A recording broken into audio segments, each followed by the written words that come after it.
Mais ouais, là, je suis un peu dans mes années climax. C'est-à-dire, 2020, ça va être le climax de The Event ou la chute, et ça va être le climax de Trackmania Cup. Déjà, merci beaucoup d'être venu, Zera, ça fait super plaisir. Ça fait longtemps qu'on se parlait de ta venue. Ouais. C'est vrai que toi, t'es un peu le... Parce qu'il y a des gens qui peuvent ne pas encore te connaître, tu vois, que ce soit même sur YouTube ou quoi. Le papa un peu du game. On parlait tout à l'heure des Worlds, justement, à la Corotel Arena. Toi, tu l'as rempli en quelques heures. C'est pas plein encore, c'est pas plein. Il reste quelques places, mais ça va partir sans aucun souci. Achetez des places.com. Merde. Non, mais c'est bon. La mauvaise com. Sauf que toi, tu vas le faire sur Trackmania avec la TM Cup, c'est quand même assez incroyable. J'ai pas envie qu'on revienne sur tout ton historique, j'ai pas envie de faire une interview où on se tape du coup Millennium. À 12 ans, tu décides de faire ça. J'ai un peu envie qu'on parle de toi actuellement, c'est ce qu'on disait et qu'on voyait tout à l'heure, même dans le sujet justement sur le streaming. On sent que de plus en plus, t'es toi et t'assumes être toi avec des gens à qui ça plaît pas forcément. Cette place un peu de papa du game, parce que t'es quand même là depuis très longtemps, et un des premiers streamers, t'avais déjà fait la ZTV, donc ce côté aussi un peu entrepreneur que t'as depuis longtemps. Comment ça se passe? Récemment, je t'ai vu envoyer un petit message à Gotha, par exemple, où vous en parliez du coup à la soirée Twitch, lié à l'événement lancement de code qui était sur la chaîne de Gotha, où tu disais en gros McFly Carlito, Biflo Oli, Squeezie, Domingo, machin, etc.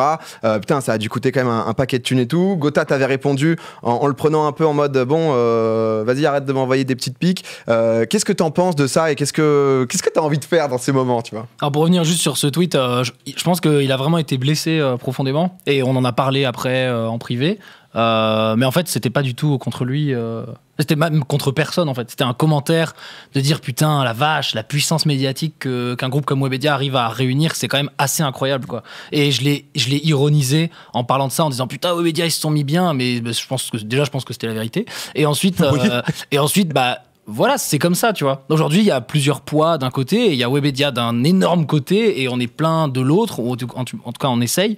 Et voilà, et c'est pas facile. C'est pas facile d'exister en tant qu'indépendant, et aujourd'hui, oui, c'est une réalité. Aujourd'hui, Webedia est leader du marché, de très loin en plus, et c'est de moins en moins facile d'exister. On coproduit cette émission avec Webedia en l'occurrence. Ouais, tout à fait. Ils sont très présents. Et moi, j'ai jamais dit que tout ce que faisait Webedia c'était à jeter. Pour être honnête, c'est vrai qu'il y a des moments où ce que tu disais parfois n'était jamais contesté. Là, ce que je te dis, c'est parce que je l'avais vu un peu sur Twitter avec Gotha notamment, où des gens, tu sais, Gotha avait répondu. Il y a eu ça un moment sur Sard aussi, tu vois, où tu l'avais un peu daronné sur 2-3 tweets. Et il y a des gens qui commençaient à dire, vas-y, qu'est-ce que tu fais, quoi? Laisse notre streamer tranquille, quoi. Ouais, mais en fait, le truc, c'est que dans ce cas-là, quoi? Dans ce cas-là, on dit plus rien. Dans ce cas-là, on donne pas son avis. En fait, j'ai envie de dire aux gens qui me disent ça, mais arrête, juste passer sur le bouton unfollow et arrêter de me suivre, c'est pas grave, tu vois. Genre, si les gens voient pas mes tweets, c'est pas grave.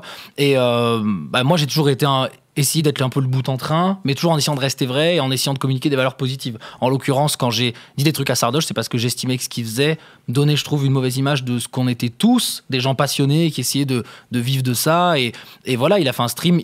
En fait, au bout de 30 heures, il est pas à la moitié de son live et il dit je vais finir. Je suis en mode non, c'est pas bon, tu vois. Et oui, j'ai déjà fait un live de plus de 24 heures moi dans ma vie, mais jamais je suis arrivé à 30 heures de live en disant vous inquiétez pas, c'est que la moitié je vais finir. Et c'est ça que j'ai reproché aux gens. Et les gens m'ont dit tout de suite alors dès qu'il fait plus de 11 heures de live, t'es pas content. Il s'agissait pas du tout de ça, les gens ont extrapolé comme souvent, mais voilà, en fait, je me dis si je le fais pas, qui va le faire? Et à la fois, quand je dis ça à des gens, ils me disent ouais, mais en fait, on s'en fout. Pourquoi tu le fais, tu vois? Et je le fais parce que je crois fondamentalement que c'est tes positions, quoi, c'est tes valeurs. Non, je crois que ça peut apporter du positif. Okay. En fait, quand je le fais, c'est que j'estime que ça peut apporter du bon, tu vois. En fait. Mais je trouve ça bien, pour te mettre cette ligne. Non, parce qu'il y a des gens, ils sont toujours en mode ah ben oui, forcément lui, il critique tout le temps, il va toujours à l'inverse. Mais non, pas du tout. C'est juste que quand je suis effectivement comme d'hab et comme vous sur Internet, quand on est d'accord, on s'exprime moins. Et c'est le cas. Aujourd'hui, quand tu fais un événement, tu vois beaucoup plus de gens qui disent mais c'est de la merde par rapport à tous les gens qui disent que c'est positif. Tu vois les points aussi, t'as la côté. Tu vois, par rapport à Zilan, aussi. Quand j'ai annoncé Zilan, j'ai reçu masse commentaires négatifs, beaucoup de gens m'ont chié dessus, et en fait, j'ai jamais fait autant de viewers sur la finale, et les gens m'ont jamais autant félicité que cet événement-là. Donc c'est bien la preuve que le bruit négatif fait plus de bruit. Le doute est permis, quoi. C'est-à-dire que les gens sont pas obligés d'être toujours fans des choses. Justement, par rapport à tes productions, t'es un des seuls dans. Enfin, le streaming a été longtemps un milieu de. Putain, au tout début, c'est est-ce qu'on va survivre? Est-ce que, genre, dans 2-3 mois, je vais pouvoir continuer à streamer et tout? Toi, j'ai l'impression que là, tu t'es un peu imposé avec ta, alors pas, j'allais dire routine, mais non, mais Trackmania Cup, The Event qui revient justement chaque année. Il y a la Zilan aussi que tu as créé cette année là, qui est en train de revenir, qui a l'air d'être prévu pour l'an prochain. C'est ce que tu as envie de faire justement, de plus en plus des grosses prods un peu, des gros événements comme ça et En fait, j'irai pas jusque là, mais j'estime que le streaming fond vert, j'en ai un peu fait le tour. Ok. Et alors après, tu vois, j'ai marre du jeu vidéo, genre c'est. Non, j'irai pas jusque là parce que tu vois, les streamings où je m'amuse le plus maintenant, c'est quand je joue la nuit c'est sous quoi avec mes potes ou ma copine et qu'on n'est pas forcément en cam, mais qu'on fait partager un moment de gaming aux gens. Tu vois, c'est pas forcément un spectacle. Enfin, un spectacle. En tout cas, un truc comme on peut le faire en fond vert à 19h, c'est pas le même produit. Et voilà. Et après, non, se diriger vers des grosses prods, oui et non. C'est juste qu'en fait, je m'ennuie. Et en fait, quand je m'ennuie, j'ai besoin de créer. Voilà, je l'ai un peu fait dans la musique, je l'ai un peu fait dans d'autres domaines, et là, je le fais dans le streaming quand je peux, parce qu'on peut pas toujours. Et voilà. Et après, comme quand tu disais, effectivement, la routine, maintenant, j'ai effectivement Zilan, Trackmania Cup, The Event, et ça recommence. Et je disais même à ma copine il y a 2 semaines, putain, c'est chiant parce que l'an prochain, tout est prévu. Et je lui disais, voilà, j'ai déjà mon calendrier, je le connais 1 an à l'avance, on s'ennuie, tu vois. Et il me disait, ça suffit. Repose-toi. Éternel insatisfait. Non, mais tu sais, j'étais là, ouais, c'est chiant, tu vois. Et du coup, j'essaie de me challenger sur les events en essayant de changer un peu les formules. Et c'est ce qu'on avait essayé de faire. Voilà, typiquement avec la Trackmania Cup qu'on avait passé en duo l'an dernier, où je disais, ça fera un truc un peu nouveau. C'est hypant, quoi. Voilà. Ça te hype, toi. On essaie de changer. On peut pas toujours changer les formules. Mais c'est un peu le risque aussi de toujours. Même par rapport aux gens, ce que tu disais quand t'as vu la cérémonie d'intro, justement, des Worlds à la Core Hotel Arena, les gens s'habituent à certains standings où au bout d'un moment, t'es aussi beaucoup en indé, quoi. Donc c'est difficile. Non, puis l'éternel problème, mais ça, je sais pas si c'est intrinsèque à l'époque ou au milieu créatif global, c'est que les gens s'attendent toujours à mieux et à plus. Et en fait, typiquement, The Event est un bon exemple cette année. On a fait 3,5 millions en étant 50. Est-ce que l'an prochain, on doit être 100 et faire 7 millions? Peut-être que certains s'y attendent, tu vois. Mais moi, c'est pas du tout. C'est un truc que tu as envie de changer, ça, sur le The Event, justement, de revenir à peut-être moins de gens, à changer un peu la formule, à avoir plus. J'en avais un tout petit peu parlé vite fait. J'avais dit il y a que 3 possibilités. Soit on grandit. Et donc on essaye, voire peut-être internationaliser, et essayer de faire vraiment big. Parce que de toute façon, tu peux pas grandir juste en ajoutant 3 streamers. Là, on n'est plus là, tu vois. C'est-à-dire, faut casser un petit peu les barrières, donc il faut aller au stade au-dessus. Soit on reste avec un peu la même équipe et on se dit, voilà, si ça fait 3-4 millions chaque année, c'est quand même déjà insane, et on essaie de choisir des assos, peut-être faire des actions différentes. Soit on provoque la chute. C'est-à-dire que, vu que de toute façon, un jour on sera capé, ou un jour on fera moins que ce qu'on avait espéré, autant que ça n'arrive pas et qu'on le provoque nous-mêmes. Et donc pour ça, moi, du coup, si t'enlèves celle du milieu où on stagne, pour moi, il y a que 2 possibilités. Soit t'exploses en grandissant, soit tu réduis drastiquement en réduisant. C'est-à-dire pour moi, The Event, ça peut être que 2 choses en 2020. Ça peut être soit on est plus, ou alors on couvre plus de pays, soit on est beaucoup moins. On revient comme Avengers à l'époque. Genre une quinzaine, et on fait des assos locales hyper ciblés. Et ce sera l'un de ces 2. Et j'ai pas encore choisi, et c'est très difficile d'organiser les 2, parce qu'en plus, repartir à 15, moi, ça veut dire éliminer 50% de mes potes, parce qu'en fait, tous ces gens sont devenus des amis. Mais à la fois, je pense que c'est bien de montrer aux gens que l'événement, tu vois, n'est pas ancré dans une espèce d'évolution logique linéaire, et qu'on peut en faire un petit peu ce qu'on veut. J'ai pas envie que les gens... En fait, j'ai pas envie que The Event devienne un devoir, tu vois. Soit pas le truc, mais t'as pas honte, tu passes de 3,5 millions à 100 000 euros, si jamais, je sais pas, ça durait pas longtemps quand je changeais la formule. Mais voilà, donc il y a des vraies questions qui se posent par rapport à grandir. Et la Trackmania Cup, c'est pareil. Là, on va faire l'Accor Hotel Arena cette année. C'est presque 16 000 personnes. On arrive on arrive à la limite. C'est un peu le cap, en fait. Après, t'as l'U2 Arena à Nanterre, où je crois que c'est 28 000. Et après, t'as les stades, où c'est 40K et plus, qu'on fera jamais. En tout cas, pas au stade où on est l'e-sportainment. et voilà, donc pareil, Trackmania Cup, je me pose beaucoup de questions. Je crois que je sais à peu près ce que je vais faire après l'Accor Hotel Arena. J'en parle un petit peu autour de moi à mes proches, leur dire, voilà, je pense à ça, qu'est-ce que vous en pensez? Mais ouais, là, je suis un peu dans mes années climax. C'est-à-dire, 2020, ça va être le climax de The Event, ou la chute, et ça va être le climax de Trackmania Cup. Et c'est pour ça aussi que tu parles un peu on en parlait juste avant sur le sujet mixeur et tout, mais à une possibilité de pas être attaché au big event à genre 300K viewers et à pouvoir refaire un truc plus pas communautaire, mais toi et toi-même, quoi, un peu. Ouais, non, mais après non, je pense pas que ce soit lié, parce que je pense que quoi que soit ma situation financière, entrepreneuriale ou quoi, je continuerai de streamer. Ça veut pas dire 1300 heures par an, mais je pense que j'en ferai toujours parce que je trouve ça cool. Mais après, non, je pense que j'essaierai toujours de créer des trucs. Après, le problème, c'est que tout ne sera pas l'Accor Hotel Arena. Ouais, normal. Mais je pense que j'essaierai toujours de créer des choses, et des choses que j'aimerais regarder. Parce qu'en fait, c'est ça mon truc. Quand j'ai créé Zilan, je me suis dit, voilà, les LAN d'aujourd'hui me correspondent plus.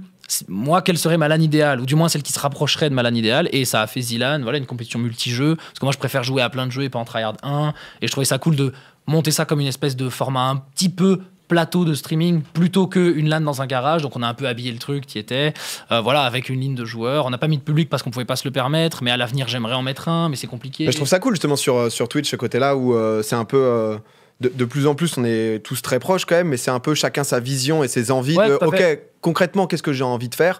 Typiquement Popcorn ça a été ça, c'était quand je me balade sur Twitch, qu'est-ce que j'ai envie de regarder, je vais le créer quoi. Et toi c'est un peu la même chose justement pour les Ilan et tout. On parlait juste avant de tout ce qui est justement associatif. Tu vas faire là le 7 décembre si je dis pas de bêtises à Animal. Qu'est-ce qui t'a poussé à le faire? À un moment tu disais justement que tu ferais que The Event dans l'année. Là c'est une cause qui t'a particulièrement touché. Qu'est-ce qui a déclenché justement que cette initiative? Déjà, il faut savoir que Rémi Gaillard est un harceleur. T'as bossé? Non, je bosse sur le bad buzz, que je sais qu'il a fait cette histoire de bad buzz avec ses vidéos et tout. Mais non, mais Rémi Gaillard m'a beaucoup je pourrais même rajouter m'a beaucoup chauffé déjà l'an dernier pour refaire partie d'Animal. Et en plus, il y avait Big Flo et Oli l'an dernier qui me connaissaient, donc les deux m'ont chauffé. T'es en mode viens faire un truc. Et je leur disais non, laissez-moi faire The Event, je fais déjà un truc par an. Après, si j'en fais 2, ça créera jurisprudence. Je vais avoir d'autres assos qui vont me dire vous en avez fait 2, pourquoi pas un petit troisième? Jamais 203. Donc voilà, donc j'avais pas envie de créer ce truc où Zerator devient la machine à lever de fonds de Twitch, ou en tout cas le moteur pour ça. Et en plus, d'autres trucs existent. Donc voilà. Après, honnêtement, j'ai pas de réponse. En fait, c'est un autre format aussi, c'est-à-dire que c'est pas aussi long. C'est quoi, c'est une soirée? Là, on fait 12 heures. Ok, 12 heures. Et en plus, on s'intègre dans un festival de musique. Moi, je voulais surtout pas que ça s'appelle The Event Music ou The Event Winter. Zerator Festival. Zerator Festival. En tout cas, n'importe quoi d'autre. Je voulais vraiment. Tu vois, sur l'affiche, il y a Animal et il y a écrit Zerator and Guest en bas. Et voilà, moi j'étais en mode moins on apparaît, mieux on se porte et on fera notre petit truc dans notre coin. Après, c'est compliqué de défendre une cause animale dans un The Event parce que l'event est tellement big que t'as toujours des gens qui sont en mode ouais, sauvez plutôt les humains au lieu de sauver les animaux. T'exposes à des critiques un peu chiantes comme ça, alors que les deux sont importants, bref. Mais je sais pas, en fait, j'ai pas vraiment de réponse sur pourquoi je le fais. Je trouvais que c'était opportun à ce moment-là. Et voilà, et j'ai demandé à des streamers et streameuses, parce on est presque à 50% de streameuses sur cet événement. J'ai demandé à des streameuses et youtubeuses, qui a par exemple Frozen Crystal, qui a pas fait trop de streaming, qui a surtout fait beaucoup de YouTube, qui sera là. Mais il y en a d'autres, et des gens ils ont tous un animal, je crois, si j'ai pas fait d'erreur, parce que sinon ils avaient pas le droit d'être invités. Et voilà, ils se sentaient tous proches de la cause, et puis c'est pas un The Event, c'est pas 3 jours, voilà, c'est 12 heures. On est dans un festival de musique. Ouais, c'est autre chose, quoi. C'est autre chose. Mais à la fois, on est là pour la même chose. Bon, je sais pas trop. Honnêtement, j'ai pas trop de réponse. J'ai senti que c'était... T'as le droit de faire des trucs, par... En fait, c'est... sans justement... voilà, c'est un petit test. Tout un plan derrière, quoi. Rémi Gaillard, il fait ça chaque année. Ça veut pas dire qu'on le fera chaque année, mais ça me plaisait d'apporter la pierre à l'édifice pour ça, et on verra si ça se passe bien. Mais de toute façon, ça peut pas se passer mal. Enfin, viens pour un truc cool. Les gens que ça intéresse pas, ils viennent pas. Après, voilà. Quoi qu'il arrive, tout ce qui est amené, c'est toujours du positif. Si vous détestez les animaux, et il y a d'autres streams allumés. Voilà, c'est tout. Tu vois, c'est toujours pareil en fait. Non, mais c'est toujours pareil. J'estime pas qu'on crée une action mauvaise. Mais je pense que personne le reproche. C'est-à-dire que moi, c'était plus la question de qu'est-ce qui a pu te dire ah vas-y tiens j'ai envie de faire ça. Pour parler un peu d'autre chose, un truc que t'as créé qui est beaucoup dans l'ombre, même si là ça va bientôt sortir à la lumière, Unexpected. Ton studio de jeu justement de jeux vidéo indé. T'avais sorti ton premier jeu qui était donc Dwarf. Là, tu vas sortir le 19 décembre Look Inside et le 15 janvier As Far As The Eye. Yes. Difficile pour moi. A Fate, ça s'appelle. Pas mal. Où est-ce que ça en est un peu justement? Parce que c'est vrai que t'en parlais beaucoup. Comment t'as vécu Dwarf? Comment ça s'est passé? Est-ce que c'était une réussite pour toi? Est-ce que ça a été un moment difficile? C'était un jeu au début que tu avais lancé pendant un an et demi. T'avais tout refait au final pour changer le concept? Ouais, un peu. On avait... Dwarf, ce qui est vachement bien, c'est qu'on peut enfin dire que c'est un dead game, quoi. C'est-à-dire que voilà, le jeu est mort, enterré, les serveurs ont fermé. Voilà, c'est passé, quoi. C'était ça. Voilà, c'est passé. C'est ça. On a fait notre truc. Ça. Alors honnêtement, Dwarf, le truc, c'est que échec commercial, ultra réussite professionnelle et personnelle pour moi. Accomplissement, quoi. Accomplissement total. On a sorti un jeu. On n'a pas choisi la facilité de Steam. On n'a pas fait un jeu solo en 2D. On a fait tout ce qu'il y avait de pire à faire. On a fait la 3D, notre propre client, free-to-play. On a fait tout ce qu'il fallait pas faire. Tous les choix durs. Parce que c'était un laboratoire. En vrai, Dwarf, c'était un laboratoire. C'était aussi pour construire l'équipe. Et voilà. Et c'était un pari, quoi. C'était compliqué déjà de démarcher des gens. Mais franchement, même pas un pari. C'était... Ouais, kiff perso. C'était une expérience. Franchement, c'était vraiment un laboratoire. Et pareil, tu vois, ça... moi, j'avais jamais eu l'idée dans ma vie de créer un studio de jeu ou de faire des jeux. C'était pas du tout un rêve. Mais il y a eu l'opportunité. C'est-à-dire qu'une copine à moi est venue me voir. Ah ouais, je viens de quitter Ubisoft, machin. Ah ouais, mais c'est quoi aujourd'hui faire un jeu? Bah, tu sais, aujourd'hui, un jeu, tu peux le faire avec 3 personnes. Ah ouais, vas-y, on essaye. Ok, go. Et ça s'est fait vraiment comme ça. C'est-à-dire, ça s'est fait, on revenait de vacances en Espagne. Et sur le trajet, on a discuté. Et 2 mois plus tard, on était dans les locaux, tu vois. Et c'est une aventure humaine, quoi. Embaucher des gens, parfois leur dire que ça se passe bien, parfois leur dire que ça se passe moins bien. Mais globalement, je trouve qu'on a eu une très bonne réussite managériale. On a réussi à construire une équipe de fous. Par contre, c'est vrai que c'est beaucoup d'argent, comme tu le dis. Dwarf, c'est un gouffre quand même de faire un jeu. C'est totalement un gouffre, parce que faire un jeu, c'est comme les métiers artistiques, c'est-à-dire tu génères 0 pendant toute ta phase de production, jusqu'à ce que ça sorte, où il faut que ça rembourse toutes les phases de production d'avant. Donc c'était évidemment impossible pour Dwarf, vu les coûts que ça avait généré, parce que dans le free-to-play, soit t'as des millions de joueurs et c'est gagné, soit c'est perdu. Soit c'est entre les deux, ça n'existe pas. Donc nous, on s'était servi un peu du modèle Early Access pour générer un peu des premiers revenus et voir l'engouement en même temps. Et en même temps, en donnant accès à des gens, à des trucs. Et on avait réussi à dégager, je crois, on a réussi à rembourser 1/5 de la prod grâce au Early Access. Ce qui est quand même OK, quoi. Ce qui est très peu en vrai, mais qui était au moins un peu de revenus. Et on s'est dit, bon, voyons le free-to-play. Bon, le free-to-play, voilà, les gens, ça a fonctionné, mais quand t'as 3000 joueurs réguliers et que t'as 30 000 personnes qui testent le jeu, bah, même si chaque personne met 1 euro, en fait, ça suffit pas du tout à rembourser ta prod. Et donc voilà. Donc c'était un peu compliqué. Parce que là, t'as 2 jeux qui arrivent. C'est-à-dire on a pris le virage inverse. Un le 19 décembre, l'autre le 15 janvier. Donc c'est très proche. C'est quoi l'objectif là? C'est de les mettre sur. Parce que je crois que c'était un launcher à part, justement, Dwarf. Est-ce que là, justement, c'est des jeux qui vont aller sur Steam? Est-ce que c'est des jeux. Parle-nous-en un peu, tu vois. Est-ce que justement, c'est des jeux, tu penses qu'ils vont pas buzzer, mais est-ce que ça va marcher? Il y en a un des deux, je sais plus lequel c'est là, un peu où tu. Fate, je pense que qui gère tes troupes et tout, un peu. Il y a des skins. Ça me chauffe bien, ça. Il n'y a pas des petits trailers. En fait, il y a une page Steam où on peut wishlist. Il n'y a pas des trailers vidéo, pas encore. Mais en gros, pour parler de ça, ça c'est A Fate as Far as the Eye. C'est un city builder qui est sans guerre, par contre. Il n'y a pas de guerre, c'est pas la civilisation, pas de guerre. Quand tu crées ton truc. Il n'y a pas d'alien qui débarque. Il n'y a pas d'alien qui débarque. Le scénario, c'est que tu dois te déplacer pour éviter le raz-de-marée qui est en train d'envahir la Terre, on va dire. Enfin, pas la Terre, mais en tout cas la planète. Et donc, tu te déplaces en gérant tes ressources, etc., pour pas que ton peuple meure de faim. C'est un jeu pour PS. C'est un peuple de nomades qui se déplace, voilà. Pour ceux qui ont aimé pas les civilisations, mais les trucs comme ça. Mon petit peuple, ils iront au bout. Hein. Et voilà, c'est un mélange de plein de trucs, mais ça reste une petite équipe et un jeu avec l'ambition qu'on a. Mais en fait, ce qui s'est passé, c'est qu'à la fin de Dwarf, qu'on a fermé les serveurs, c'était quoi? En avril-mai, un truc comme ça. Moi, j'ai dit à l'équipe, écoutez, en janvier, ça fera 3 ans qu'Unexpected existe, en physique, dans les locaux. 3 ans, pour moi, c'était l'objectif que je m'étais fixé en mode, si on n'est pas à l'équilibre, à la rentabilité, il faut qu'on discute. C'est-à-dire, soit il y a des gens qui vont devoir s'orienter dans d'autres trucs, soit on arrive à trouver un jeu qui arrive à nous faire buzzer, soit machin. En tout cas, il faudra mettre une discussion, parce que je pourrais pas alimenter éternellement. Au bout d'un moment, il faut que ça soit quand même un minimum rentable, quoi. Voilà, c'est un des objectifs quand même, quoi. Et je m'étais donné 3 ans pour être à l'équilibre. Donc en fait, ce que je leur ai dit, c'est là. Il reste à peu près 9 mois quand on avait décidé qu'on arrêterait Dwarf. J'avais dit, vous avez 9 mois pour nous faire un beau bébé, tu vois, 9 mois, ça me semble bien. Et je leur avais dit, en gros, je vous donne carte blanche sur les 2 prochains projets, vous faites ce que vous voulez. Et vous faites ce que vous voulez. Et en gros, ma chef de projet m'a dit, le problème, c'est que si on fait un jeu solo, on est beaucoup trop, entre guillemets. Et elle m'a dit, donc, est-ce que ça t'intéresserait qu'on divise l'équipe en 2, comme ça, on vire personne, personne n'est deg, et on fait 2 jeux en parallèle. C'est pas plus con, quoi. Et je lui ai dit, je trouve que c'est une super idée. Et donc, ils ont fait 2 jeux en parallèle. Donc, il y a Look Inside, qui est un point and click. C'est très niché pour le coup. Point and click, réalisé d'ailleurs par 3 femmes, je préfère le dire parce que c'est cool, c'est assez rare dans le jeu vidéo que ce soit exclusivement fait par des femmes. C'est un truc, j'ai l'impression de plus en plus, c'est pas non plus hyper récent, mais c'est très important pour toi, tout ce qui est parité, même The Event, là justement pour Animal, en fait, d'avoir une vraie place pour les femmes dans le gaming. Moi, je suis contre la discrimination positive, c'est-à-dire on recrute pas des femmes pour qu'il y ait des femmes, mais en fait, maintenant, on peut se le permettre. Maintenant, il y a des femmes dans le milieu, elles sont là, donc voilà, c'est normal qu'elles soient là. Et c'est pareil pour le jeu vidéo, il y a plein de développeurs, graphistes, chefs de projet hyper talentueuses qui sont dans le milieu, donc pourquoi pas. Et nous, d'ailleurs, on a été beaucoup plus satisfaits par des CV féminins que masculins. Ça apporte autre chose. Parce qu'en fait, malheureusement, dans des métiers qui sont à 90% masculins, les femmes, du coup, elles se donnent à fond. Et du coup, effectivement, à CV égal, à projet égal, les femmes sont souvent plus compétentes. En tout cas, dans ces domaines-là, dans ce que je connais et dans ce que j'ai vu. Après, c'est difficile de faire une généralité. Mais du coup, nous, effectivement, chez Eunex, on a été à parité, même avec plus de femmes à des moments.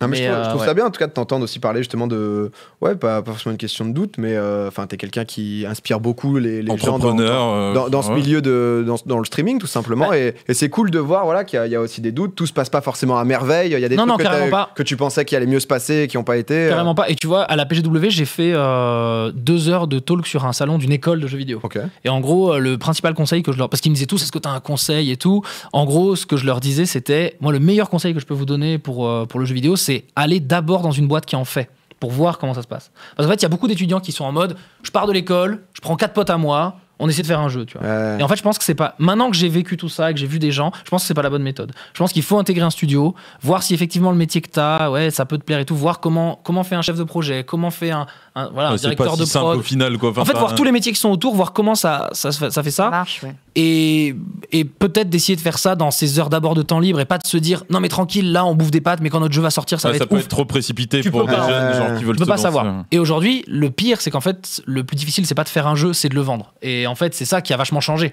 par rapport à avant. Tu peux pas être génial ton jeu si personne le sait ou personne le sait. Voilà. Par exemple, même toi, tu viens à mettre ton jeu sur Steam, il y en a tous les jours, limite des jeux sur Steam qui sont acceptés sur le Greenlight ou quoi, tout à fait. tout est 2 secondes. Ça a un peu changé. Ça a changé, mais ouais. Et typiquement, là, on a fait des vidéos qu'on a envoyées à Epic Games et à Microsoft pour le Windows Store et l'Epic Game Store. Parce que à la PGW, tu vois, ils m'ont dit, au fait, il y a ton jeu là, As Far As the Eye, on aimerait bien avoir une démo, est-ce que tu peux nous envoyer une build, une vidéo et une description. Ça veut pas dire qu'ils vont être sur les trucs, tu vois. C'est en route, c'est dans le process. Mais voilà, c'est des trucs qu'on m'a demandé et ça fait plaisir. Mais voilà, aujourd'hui, je pense qu'il faut vraiment tester, il faut se tester et voir comment ça se passe.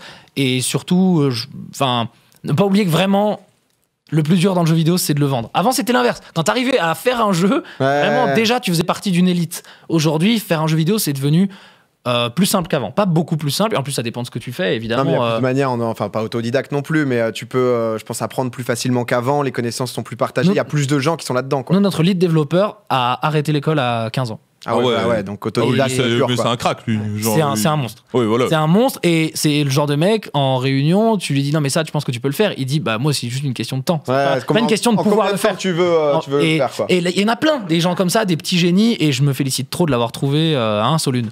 Mais voilà, et pareil, nos artistes 3D sont fantastiques. Enfin, tout le monde est fantastique. Mais en fait, aujourd'hui, ça suffit pas d'avoir une bonne équipe. Ça suffit même pas d'avoir un jeu excellent. Ça veut pas dire que Dwarf était, attention, je suis pas du tout en train de dire Dwarf était excellent, vous voyez, ça a pas marché. Non, c'est pas ce qui s'est passé, il avait plein de problèmes, plein d'erreurs. Mais aujourd'hui, faire un jeu excellent ne suffit plus. Il faut un bon mix de tout. Et en tout cas, 19 décembre, Look Inside, 15 janvier. Ouais.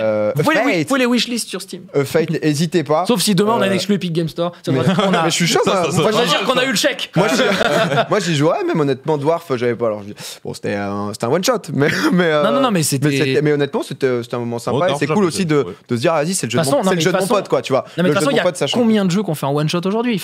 C'est même pas une insulte de dire j'ai joué à ton jeu en one shot. En fait, aujourd'hui, les jeux, les gens pensent qu'on les crée pour qu'ils durent 10 ans, mais ça, c'est one in million. Les jeux comme League of Legends, World of Warcraft, Minecraft, Counter-Strike, vous les comptez presque sur les doigts de la main, les jeux qui ont 10 ans de durée de vie. Ouais. Clairement. J'ai vu autre sujet, mais c'était hyper intéressant. J'ai vu sur YouTube, il y a un joueur du grenier qui avait sorti une vidéo où YouTube m'ennuie. Donc il parle un peu justement de sa vision, de ce qui se passe sur YouTube à l'heure actuelle. Il y a le grand JD qui avait répondu aussi justement sur lui aussi sa vision. En gros, le JDG se reconnaît plus trop dans ce YouTube là où c'est de plus en plus. Alors moi je trouve que le fond était très bon, la forme parfois était un peu cash, quoi. Ouais, mais il le dit aussi, tu vois. Mais il le dit, c'est lui, quoi. Je le fais en brut, il le dit aussi. C'est lui clairement, mais voilà, il reproche justement qu'au final ça devient de plus en plus comme de la télévision sur le format, sur ce que les gens veulent, quoi, sur les attentes des gens, c'est l'offre et la demande, c'est-à-dire que tu te fais chier à faire une vidéo, travailler et que ça marche pas, autant se faire un petit Monopoly entre potes qui va bien mieux marcher. Est-ce que toi t'as toujours eu une approche assez particulière de YouTube où t'as toujours, je me souviens même avec Clipsia ou quoi, genre je suis pas youtubeur, YouTube c'est juste mes rediffs, j'en fais rien du tout. Pourquoi t'as eu cette distance à YouTube? C'est pas ton métier selon toi? C'est pas un truc qui... En fait, c'est exactement ça. C'est vraiment jamais un média qui m'a vraiment correspondu. C'est très bizarre ce mot, chaque fois que je le dis. C'est quoi? Correspondu. Est-ce que le U n'est pas Parce que souvent le truc qui revenait quand on posait les questions, c'est le côté naturel, on va dire, sachant que le streamer de base. En fait, YouTube, pour moi, c'est le streaming, mais en faux. Et c'est hyper caricatural et hyper dégueulasse. Je pense c'est un peu ça. Enfin, moi, j'ai la mentalité. Avec le montage et tout? Ouais, c'est-à-dire ce truc où je tourne 2 heures, ça fait une vidéo de 15 minutes et c'est que du rire, que du rapide. Et je sais pas, j'avais besoin de plus d'authenticité, plus de spontanéité, moins de calculé. Et aussi parce que probablement je ne sais pas le faire. Et en fait, c'est probablement pour ça aussi que j'ai pas fait YouTube, parce que je me suis très vite rendu compte que c'était un format qui m'amusait pas et que j'avais pas envie de créer sur ce média-là. J'ai fait des tentatives, bien sûr, comme tout le monde. Il y a eu des tentatives de trucs sur YouTube, mais à partir du moment où j'ai commencé à mettre tous mes replays sur YouTube, je me suis dit ah ok, j'ai trouvé une place pour cette chaîne. Voilà ce que je vais faire dessus. Ça va être ma chaîne de replay. Ce que j'appelle pas forcément une chaîne poubelle. Moi je dis toujours ma chaîne YouTube. Non, c'est plus une vitrine que tu fais dans l'ensemble. C'est des archives en fait. Voilà. C'est tout simplement des archives et aujourd'hui 3500 vidéos dessus, un truc comme ça. Mais lui, plus de 4000. Plus de 4000 maintenant. Plus de 4000. En gros, je regardais la dernière fois, ça faisait depuis que j'avais pris ma chaîne vraiment à bras le corps, ça faisait presque 2 vidéos par jour, mais genre depuis 8 ans. J'avais regardé, c'était un truc de fou, c'était assez marrant. Mais ouais, mais tu vois, après je m'étais essayé au format putaclic, qui est un format qui marchait bien pour YouTube et que j'avais construit sur Twitch, etc. Et donc voilà, j'ai fait des tentatives, mais juste c'est pas mon métier, je le laisse à d'autres. Mais moi, je me suis vachement retrouvé dans ce que disait Joueur du Grenier. Moi, ça t'intéresse beaucoup, c'est-à-dire que tout ce qui est, tu regardes beaucoup de YouTube là, parce que ça parlait pas mal de. Ah, tu regardes pas du tout? Et non, en fait, c'est ça le truc, c'est que moi, je suis non seulement pas créateur sur ce milieu, mais je regarde très peu. Moi, je suis très très peu sur YouTube. Et pourquoi? Parce que genre tu trouves rien qui t'y intéresse, ou parce que t'as pas le temps et tu préfères quand tu mates des trucs, c'est genre Netflix ou tu mates rien? En fait, ouais, je prends pas le temps de faire ça. En fait, c'est juste que d'autres choses m'intéressent. Mais après, effectivement, il y a des fois, comme tout le monde, je me tape une soirée sur YouTube parce qu'un truc m'engraine et un autre truc m'engraine et voilà. Mais je regarde quasiment jamais du divertissement sur YouTube. Je pense que ça m'arrive jamais. Je regarde que de l'éducation, enfin en tout cas, tu sais, genre reportage, des trucs qui t'apprennent des choses. Ouais. Je pense que vraiment je regarde jamais de divertissement sur YouTube, sauf quand vraiment un truc m'intéresse, une rediff de Popcorn. Les gens disaient 6700 vidéos maintenant. Ah ouais. Ah merde. Désolé. Ça a charbonné le stream. Est-ce que du coup, en comparaison par rapport à Twitch, justement, tu ressens la même chose sur Twitch que ce qui se passe un peu sur YouTube avec le contenu qui s'y crée, ou tu trouves que, parce que je me souviens, c'était un des trucs dont t'avais pas mal peur, que Twitch ressemble de plus en plus à la télé, notamment les talk shows, notamment c'était un truc où t'en parlais un peu, le React. C'est quoi maintenant ton avis là-dessus? En fait, c'est ce que je t'ai dit tout à l'heure. Je pense que tant qu'il y a de la création et du positif, c'est bon. Mais dès qu'on va dans l'imitation ou le faux, pour moi, c'est de la merde. Et en fait, il y en a de plus en plus, du faux et du non, et et pas du plagiat, en tout cas de la copie, ou du faire du contenu pour faire du contenu, qui a été la maladie de YouTube pendant un grand moment. Et on arrive sur ça avec Twitch parce que la génération actuelle consomme comme ça, et parce que si tu veux rester dans les clous, faut faire ça. Donc, parce que j'ai un peu de mal pour entrer un peu là-dedans. Tu vois, par exemple, avec JDG ou quoi, c'est du coup quoi la limite? Parce que moi, du coup, il y a eu des gens qui me disaient, typiquement, Popcorn, ce qu'on est en train de faire, c'est de la télévision. C'est-à-dire que tu vois. Non, je suis pas d'accord. Non, mais dans le sens, les gens me disaient ça, on est devant des caméras, on discute de certains sujets. Et du coup, c'est quoi le moment où c'est de la télévision? C'est ce qu'ils voudraient voir à la télé, c'est différent. Mais en fait, c'est ça, du coup, le truc un peu difficile. Et moi, je me suis remis en question de, ok, où est-ce que je vais? J'avais peur aussi que Popcorn devienne un truc où d'un coup, tu sais, genre, je suis Ardisson, salut Laurent Baffy, tu vois bien? Il est là-bas. Non, mais j'avoue que c'est un peu ça. Et non, tu vois, en fait. C'est quoi la limite, quoi? Pour moi, la limite, c'est le format, le ton et l'édito, en fait. Et ça change tout. C'est pas parce qu'en fait, t'as une caméra et des gens en plateau que c'est de la télé. Ça, c'est une énorme erreur que les gens pensent ça. Aujourd'hui, je trouve que typiquement ce que tu faisais avec Énergie rediffusé sur Twitch, c'était de la télé entre guillemets, parce qu'il n'est pas adapté avec les codes et tout, quoi. Parce que 5 minutes coupure pub, voilà, on t'inonde d'informations, faut que ça aille vite, paf paf, faut que ça s'arrête pas. Ici, ça a rien à voir. Tu vois, je me suis arrêté de parler 2 secondes. C'est beau. Ça n'a rien à voir. Ça me stresse à des moments encore. Et je sais. Moi, j'ai ce truc de vas-y, qu'est-ce qu'il a? Il a un bug. Et tu vois. Il parle. Allez, zéro. Parce que je vais mieux. Là, il y a beaucoup de gens. C'est ça. Faut parler. Et pour moi, ça n'a rien à voir. Ici, on prend le temps. Et tu vois, là, même, il est quoi? Il est 22h22. Voilà, on a dépassé ton heure. Osef. Ouais, c'est tout le but. Et tu vois, c'est tous ces trucs en fait. Mais du coup, sur Twitch, qu'est-ce que tu vois de télévisuel, quoi, tu vois, en fait, c'est pas télévisuel. Genre le React, parce que par exemple, c'est vrai que le React à un moment ça a été une grosse tendance. Typiquement Xari en a fait beaucoup. Moi je trouvais qu'il a réussi à bien limiter non, mais tu vois, en faisant une fois par semaine, c'est vrai qu'il aurait pu poncer le truc. Exactement, il aurait pu tous les jours il pourrait être en mode c'est les ch'tis. C'est vrai. En vrai, moi je suis le premier à défendre le Xav sur ça. J'avoue qu'il y a plein de mecs justement qui font du contenu poubelle, enfin moi je le dis. J'avoue qu'il y a des mecs tous les jours qui sont là H24 toute leur vie, ils n'ont absolument rien sur Twitch, c'est-à-dire ils se lèvent, oh putain, un petit confession intime. En gros, il est 13h, ça va, on peut faire quand même. Va manger. Non, mais c'est vrai. Moi, le React, je trouve que c'est du contenu poubelle.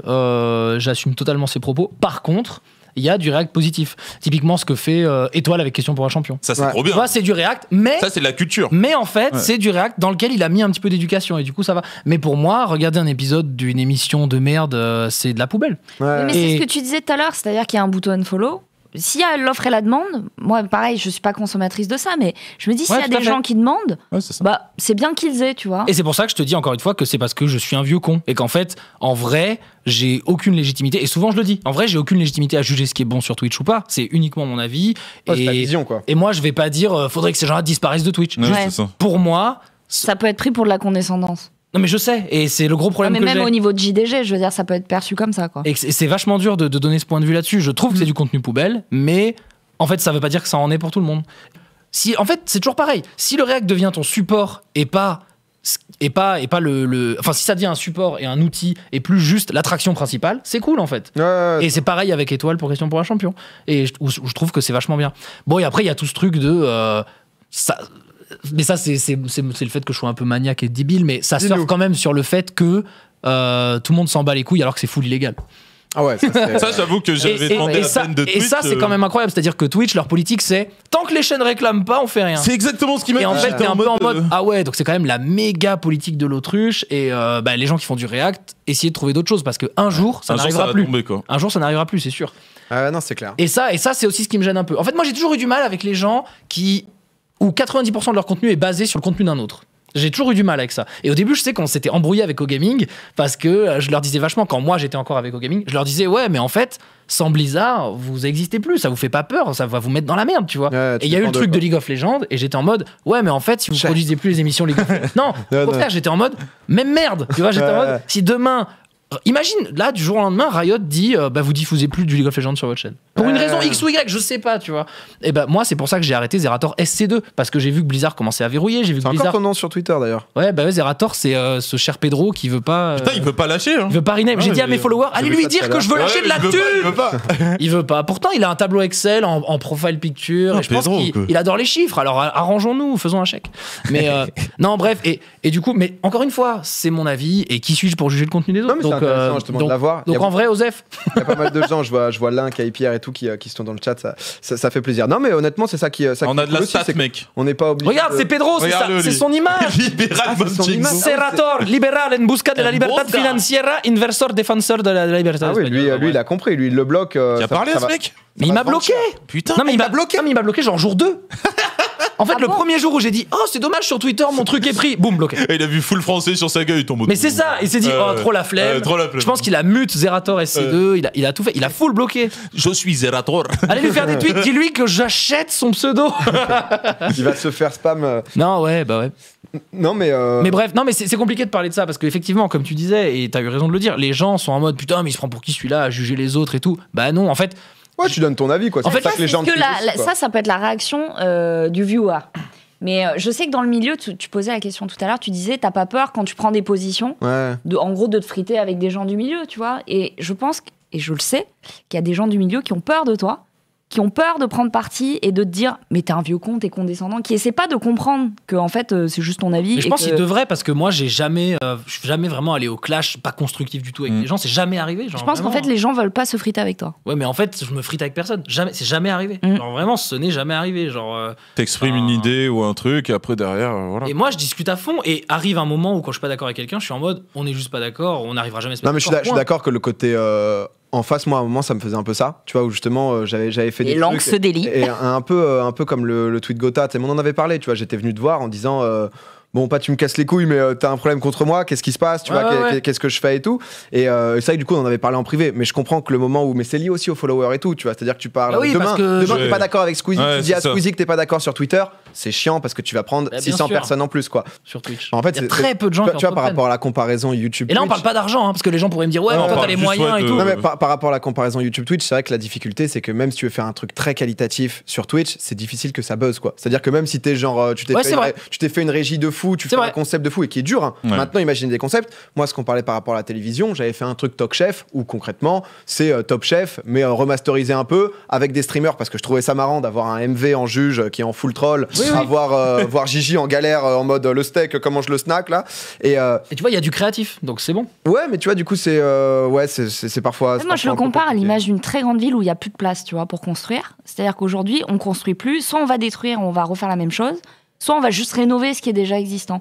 Et j'ai l'impression qu'on arrive dans une ère où, comme tu dis, peut-être qu'il y a de moins en moins de création et les gens vont reprendre un concept, soit ils vont le rajeunir, le rendre un peu plus sexy, soit au contraire carrément le copier, quoi. Et c'est vrai que c'est dommage. Je rejoins le JDG sur certains trucs. Mais encore une fois, comme tu dis, c'est dur aujourd'hui de reprendre. Les idées. Tu vois, je vois par exemple dans tout, c'est-à-dire que là, à l'heure actuelle, cette émission, on l'a coproduit, ça nécessite un sponsor, on n'a pas inventé le concept, ça rentabilise pas du tout la chose. Et c'est vrai que dans le live, t'es vachement limité, quoi. Parce que limite YouTube avec les montages, tu peux être hyper original en live, être hyper original par soi-même, sans avoir beaucoup de matos. Si tu fais un truc à l'extérieur, tu vas avoir besoin de matos que IRL ou autre.